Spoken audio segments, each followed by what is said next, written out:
हिंदी कहानियाँ। गरीबी एक श्राप। पुराने साधारण कपड़े पहने एक महिला ने एक फैंसी रेस्टोरेंट में प्रवेश किया। सभी ग्राहक जो पहले से वहाँ बैठे थे उसे तिरस्कार भरी दृष्टि से देखते हैं। वह महिला फटी पुरानी ड्रेस पहने हुई थी और देखने में गरीब लग रही थी। परिचारिका तुरंत उसके पास दौड़ी। उसने यहाँ तक कि अपनी घृणा को छिपाने की कोशिश भी नहीं की और वो बोली, मैडम आप शायद गलत जगह आ गई हैं।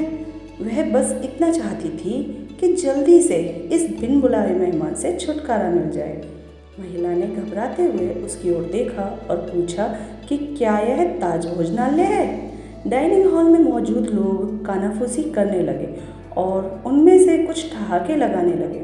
परिचारिका ने दयनीय दृष्टि से महिला की ओर देखा और बोली, आप सही कह रही हो, यह है तो, पर आप क्या चाहती हो मैडम? तुरंत व्यवस्थापक को बुलाओ। असंतुष्ट ग्राहकों में से एक चिल्लाया, मैंने यहाँ पहले से एक टेबल इसलिए नहीं बुक कराई थी कि कोई भिखारी मुझे खाते हुए दिखे। महिला ने अपना सिर नीचे कर लिया और धीरे से बोली, मैं तुम्हारा ज़्यादा समय नहीं लूँगी बेटा, मेरा केवल एक अनुरोध है कि आप इस तरफ आइए। परिचारिका ने अनिच्छा से बुजुर्ग महिला को अंदर आमंत्रित किया। वो बस किसी तरह उसे बाकी ग्राहकों की नज़रों से दूर ले जाना चाहती थी। अगर मैं तुम्हारी जगह होती तो मैं सिक्योरिटी को बुलाकर उसे बाहर का रास्ता दिखाती। आपने देखा कि कैसे उससे बदबू आ रही है, वह एक बुरा सपना है। ये सब बोलकर वहाँ बैठे लोगों ने अपनी भावनाओं को बिल्कुल छुपाया नहीं। महिला मिठाइयों के शौकेस में गई और काफ़ी देर तक उसे देखती रही।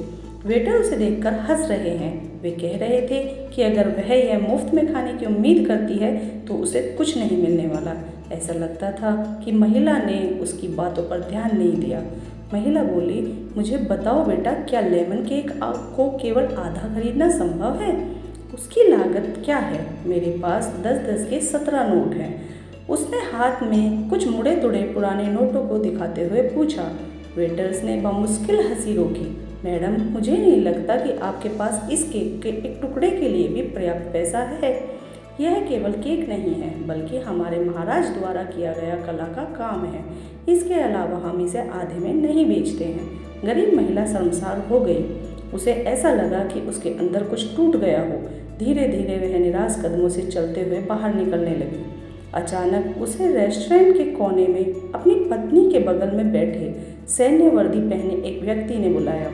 मैडम, कृपया यहाँ आओ, आप बहुत निराश लग रही हैं, कुछ हुआ है? उसने चेहरे पर मुस्कान के साथ पूछा। मेरी बेटी, वह बहुत बीमार थी।